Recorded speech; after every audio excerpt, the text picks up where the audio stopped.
Ryosuke Takahashi was a master of the Touge. He had the equivalent achievements of a 7-time world champion like Lewis Hamilton or Michael Schumacher in Formula 1. In fact, he had never lost a race on the mountain in his life. That's even better than the 7-time champions. He had tried other official racing series, but it was all of no interest to him. It was an accountant's paradise. It just made him bored. Ryosuke's passion was on the street. After he saw Takumi Fujiwara thrash his brother twice, he took interest in that 8.6 Takumi was driving. He knew it was a lethal machine, either the car or the driver. Takumi's technique was to enter a corner intentionally too fast, sliding at a very big angle in his lightweight 8.6. The sliding friction of the tires would decelerate the car rapidly while rotating. His center of rotation was unbalanced. It was an over-rotation, but this over-rotation made him decelerate more because of the friction. Ryosuke Takahashi's technique was to enter a corner a little slower. With a very short quick turning and lift-off trail brake, he'd swing his FCRX7 into a slide with a centrifugal inertial current, basically creating a spinning force with the swing of the wheel. This lowered the lateral G-force pressing on the tires, and this also activated his rear wheel steering system. His inner rear wheel with a little inside toe would pivot the car.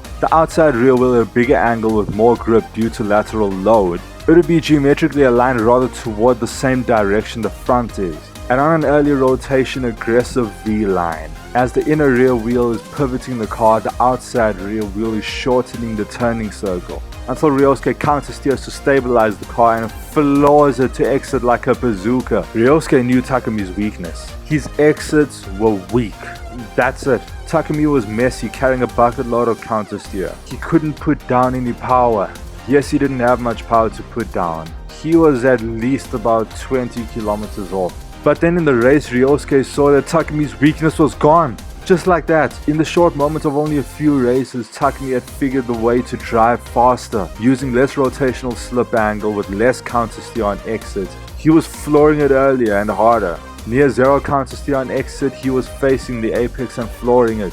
Pointed right and floor it, hello. So it wasn't just a blindingly fast entry. He was fast on exit too. Now Ryosuke, instead of being too proud, saying this is bullshit, this is impossible, with the perfect mind to see where Takumi was faster, Ryosuke decided to humbly copy his technique, using his pride to fuel his fighting spirit, using it in the right way to exploit him. But this technique did not fit the Mazda RX-7 FC3S Savannah he was driving. Ryosuke in awe was infatuated by Takumi's driving. So in his mind, whatever he does, he's gonna copy his driving and see what's going on, see how he can drive in this fast rhythm. And as Ryosuke was using the same braking drift in the same way Takumi was, dragging out the trail brake for that long in order to maintain the same angle, Ryosuke was digging a grave for his tires. He was putting a heavy pressure on his front tires because the rear wheel steering was counteracting the long linear trail brake, making Ryosuke force it.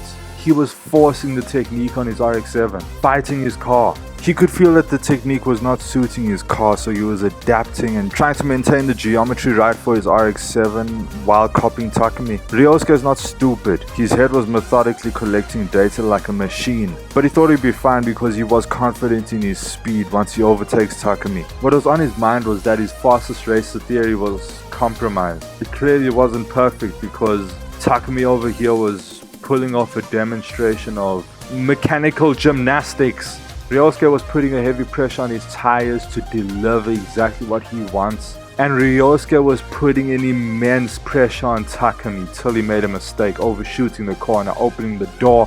Ryosuke had to make the move. He clearly said he wasn't planning on making the move for the lead so early because he didn't want Takumi to see his technique, because he knew Takumi's sinking instinct. He can learn Ryosuke's technique and exploit it. So Ryosuke went on to grow a gap. Takumi, out of panic, he instinctively switched to instinctive driving of the highest level, which made him so much faster on the downhill. He caught Ryosuke on one tires. Ryosuke's fronts were losing grip. The wrong cornering geometry Ryosuke had induced on his FC was taking a toll on the tires now. Takumi chasing down Ryosuke at full tilt. This is where we saw the first few hints of Fujiwara zone on the initial D. Ryosuke defending the inside for the coming S curves. Takumi makes the move around the outside. Ryosuke is going wide understeering. Takumi makes the switchback, taking the lead. Ryosuke, utterly stunned, lifted off the throttle. He was cold. so amazed at Takumi's driving it nearly made him sick.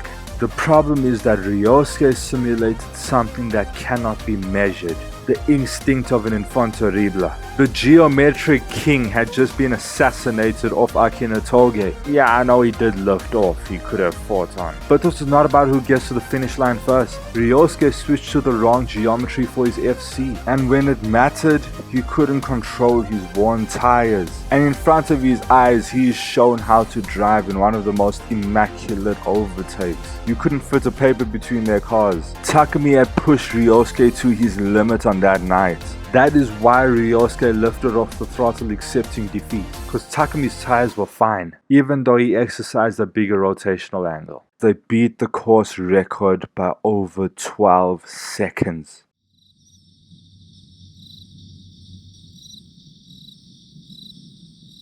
Not one person said a word. Neither those despondent at Ryosuke Takahashi's defeat, nor any joyful cheers raised at Takumi's victory. Everyone there stood still, not moving a muscle. The one undeniable truth was that a downhill course record had been set in Akina that would never be broken. The curtain had fallen on a miraculous battle. And something had begun.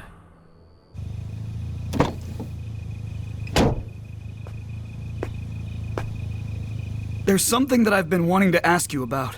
Please give me an honest answer. Tell me, why did you slow down and wait for me to catch up? Well, that's a grave misunderstanding you have there. You picked up your pace all by yourself. Huh? It's true my front tires were giving me a little bit of trouble, and I slowed down to a degree to try to hold you back. I won't make any excuses. The conditions were the same for you, and yet you never lost any performance from your tires. This was my loss. To have been able to learn such techniques at such a young age, I am genuinely impressed with you, kid. Everyone overestimates me. I just got used to it. Driving on Mount Akina, I mean. Lots of practice. I honestly don't have any special technique at all. I absolutely don't think that I was that much faster than you. Did you honestly just stop me to tell me that nonsense? I've seen all kinds of racers, my friend, but I've never seen anyone like you. You're a good guy. I like you. I really do. So it's Takumi Fujiwara, right? Don't be satisfied with a small stage. Turn your eyes to a larger world.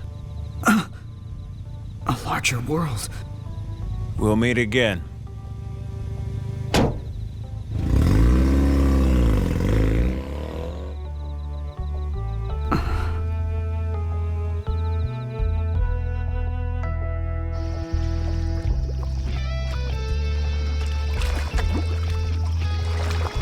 A larger world, huh? I see. So that's what was making me feel so nervous. I learned to drive in Akina and grew up in Akina. All I know is Mount Akina. What other great mountains lie beyond it? And what sort of people are there? And what kind of cars do they drive? I wonder.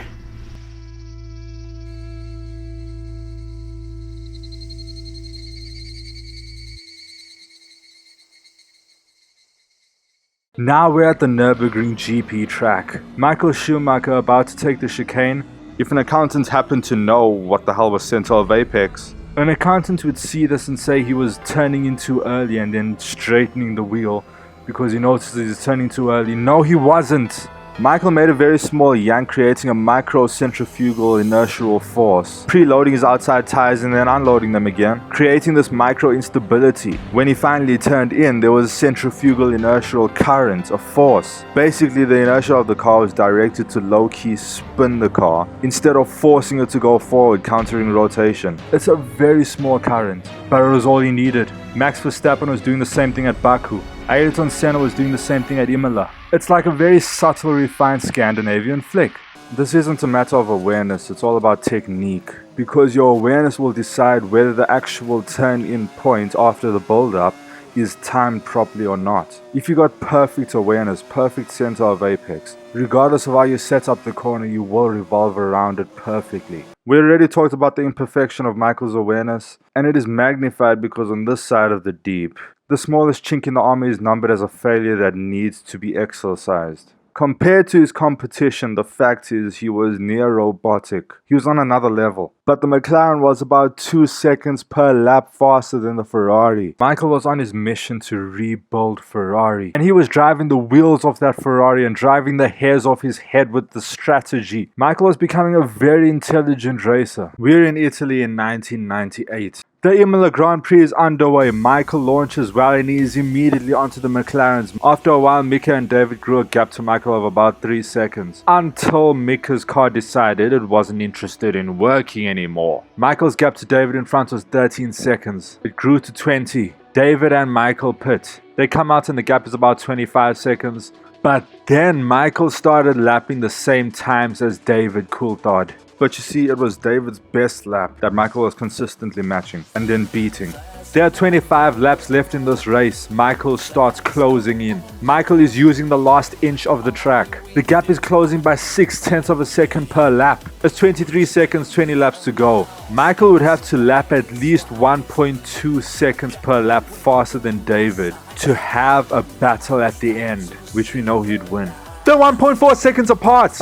Michael Schumacher was rushing like a piranha who smelled blood. Schumacher noticed his own flow and David's latency. Michael could have put it in combat right there, but his tires were shredded. So he gambled a pit stop. The gap to David is now 20 seconds. Michael closes it to 17. A few laps to go and we see David has a brake issue. His braking system was leaking fluid that was making the pedal slightly longer, slowly but surely. This forced him to set the brake bias further rear as far as possible, and immediately it was a fish out of water. Because this makes the car twitchy, the car wants to rotate like water. While this was an unusual failure that made David scared, this was the usual way Michael liked his car to be tuned. Also with heavy engine braking, to get the max out of his car. Michael Schumacher is in the rhythm of Imola. 13 laps to go. Michael is 1 second a lap faster than David Coulthard. 16 seconds gap, 12 laps to go. 15 seconds, 11 laps. Something interesting, Mika Häkkinen achieved the top speed on the track before he retired, and it was 10 kilometers faster than David Coulthard's across the whole race. David started pushing hard, but he was inconsistent in every measurable way. Out of sync with the track, fearing the limits like an accountant. But because of his McLaren, it did slow down Michael's rapid catch. The gap was 12 seconds, which at this point with only 6 laps to go felt like a year. But Michael was relentless. 4 laps to go and Michael is pushing, it's 9 seconds. Schumacher is 7 seconds away from David. They cross the line 3 seconds from each other. Michael owns you and your rocket ship. But here comes the questioning again. Michael, why didn't you win? You should have won that race. If you no longer go for the gap, you're no longer a racing driver. David had a clear 1 second a lap slower than you gap. You couldn't drive his McLaren, but you missed the gap. You chased him like a tiger and then you let him go like a herbivore. Firstly, the call to pit when you were 1.4 seconds. If your tires were really that short, well, that's your fault for going fast and not being able to handle your tires. If it takes a Marvel hero to beat that McLaren, whose fault is it that you're not a Marvel hero? You should have given it 18 tenths and overtaken David into Villeneuve chicane on the last lap. Your tires were fine. 1999, we meet at Imola once again. And the starting grid, Mika, David, Michael and Eddie. Like life gave Michael a second chance. You better win this time, Michael. Michael is more determined this time. Mika is absolutely flying.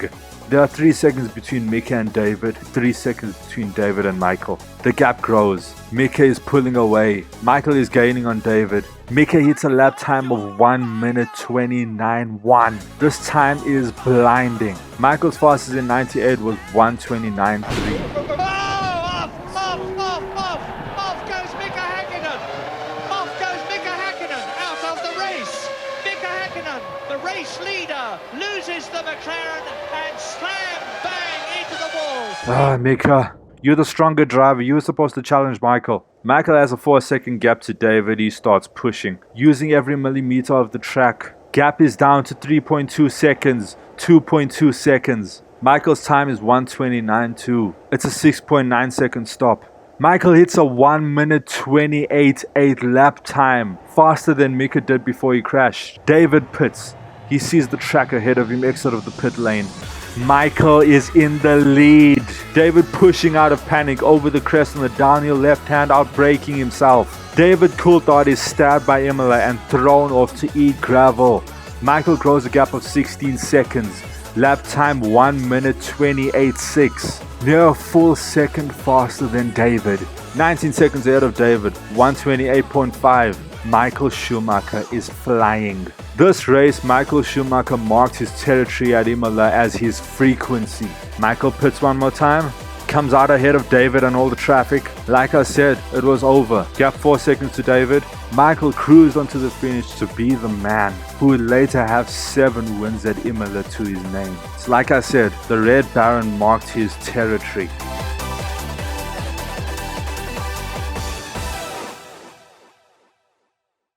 Year 2000 and Michael Schumacher wins the championship with Ferrari. A great weight was put off his shoulders. He won his first championship with Ferrari. Michael did what not many others could dream of, win in a Ferrari. Do you not know how insane it is to win with a Ferrari? Check out the film I made on Ferrari. And it didn't end here. Michael and Ferrari dominated 4 times again after that, making it 5 times with Ferrari and 7 in total, including the 2 championships he won with Benetton. Michael gaining more experience, getting wiser, learning the sport. Well, yeah, of course, he became a technocrat, a master of Formula 1 Grand Prix racing. And this was the problem. You see, Michael had 2 sides to his technique. On the aggressive side, he would enter a corner too fast and then pull off a braking drift, yanking the car into the corner while his foot is still slightly on the brake, which in his Benetton and Ferrari made the car slide. The sliding friction he would use to slow him down enough while rotating. It's Takumi's technique. He was completing the corners faster than the computer says is possible. And then Michael started honing another technique. He would change the trajectory of his car while maintaining grip, forcing the car to run on the trajectory of the wheels. You also see this from Go Hojo and Charles Leclerc, but theirs is much more on the aggressive side. Michael honed a silky smooth way of practically picking up his car, pointing it right, putting it down again, and it has to run on those rails. Michael Schumacher's technique is honestly one of the most artistic,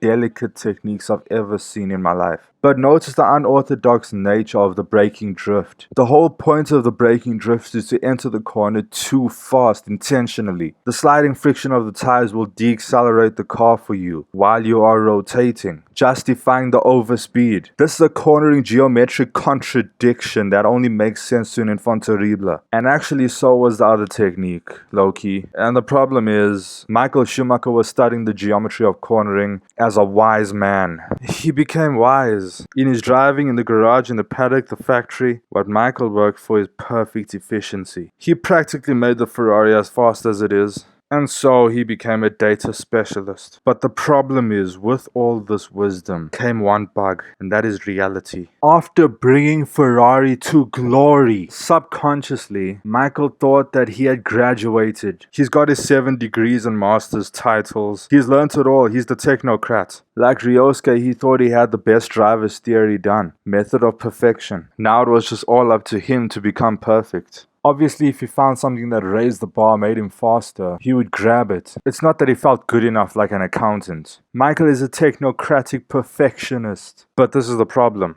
Michael reached for perfection, and that was the limit. He pushed the limits till there was nothing left on the table to his knowledge, and then so he built on that. If he feels he's hit a limit, or the data says he's hit a limit, well then that's his limit. For him, it's back to the garage to improve the car. But the problem is, data can only tell you where your car has been. It can't tell you what your car can do. Michael's technique totally contradicted his method of efficiency. His mind was like AI, but his technique was an unorthodox one, breaking a law of cornering geometry and getting an incredible side effect, to go faster than the computer says is possible. He built it while he was still an enfant terrible. Contradictions 101. If perfection describes an end goal of 0 fault, it can't get any better, that means there's a finish line. Speed is distance covered over time, and if speed can be infinite, There is no such thing as perfection. So what grew in his head was a confusion equivalent to the workers of the Tower of Babel. His instinct and his head had two different languages, and they contradicted each other in every way. And in this confusion, his instinct started getting retrained. Because it's always getting trained. You choose how to train it, whether consciously, methodically, or unconsciously, just making habits. This is why you can't be driving the wrong way. This is why Max Verstappen says the thing of being okay with crashing and making mistakes on a simulator, that's all nonsense, and it's gonna hurt you because you're training your instinct. You're practically training yourself to crash. We are rewinding. Riding with Ayrton Senna in the old days, Michael was led into the deep. After that last fateful day, Michael raced behind Ayrton one last time at Imola. Michael still sometimes had the ghost stream. His instinct remembered how Senna took the corners. Look at this one corner at Adelaide. He used the throttle to rotate at the perfect timing. But the problem is, he didn't train his instincts and ingrain it into his head and lay white patches till you can see it on the other side of his brain. The bad awareness problem of Michael Schumacher was not completely exorcised, and by his new wisdom, it was reinvented. Consciously remembering how he made impossible moves, went at insane speeds, setting crazy laps and beating Senna sometimes. So now coming to a corner knowing that he is the king, let's go for the lunge. Okay, let's try again. Let's go for the lunge. But then his data-driven brain would panic, saying you are entering the corner too fast. Oblivious to the unorthodox infant terrible way he would enter the corners faster. This was going to be his Babel confusion. And now knowing that he's entering the corner too fast,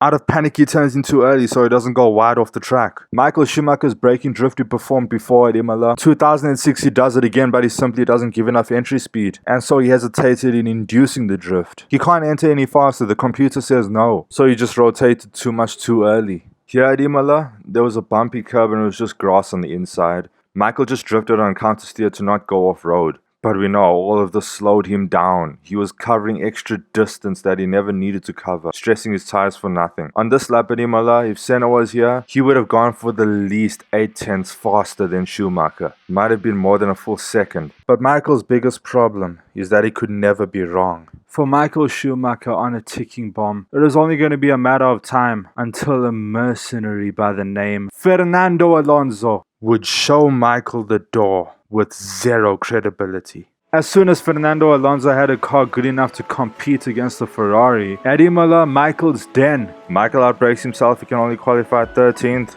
Exactly the same as when accountant Coulthard did it in 99. The Imola Grand Prix is underway and in no time, look, Michael is on the podium. Looks like those 7 titles did pay off. Behind Jenson Button, Michael waits for him to get all caught up with back markers. He slows down, Michael takes the lunge. He's in 2nd place, not knowing the mercenary was out there waiting for him. Fernando in his last stop loaded the fuel of approximately 17 laps, and there were 20 laps to go, cause that was all the ammo mercenary Nando needed for one last shot. Fight is on, Immortal Kombat in question. Fernando was slowing down mid-corner, practically brake-checking Michael to stop him from getting a good enough exit, keeping his car in the right place of the track for the 247 corners of 13 laps. Michael was paralyzed by his own wise self, overthinking, calculating, second-guessing, using his thoughts from data. Every move he calculates in his mind he sees as unrealistic, suffering from his own Babel confusion. Fernando's car placement was immaculate but not unbreakable. Michael got a perfect clue here in Fernando defending like Senna. Look at the way he's blocking, like he's got the awareness of a Japanese grandmaster. This is your wake-up call, Michael, be a child again. But Michael couldn't hear over the blasting Tower of Babel in his head. He was looking like an old man driving. Michael couldn't know that he lied to himself. And on that fateful day, Fernando Alonso broke the man of Formula 1 racing. Speed is distance covered over time. If speed can be limitless, there is no such thing as perfection. Ayrton Senna is a speed metaphysician who surpassed perfection, proving this point.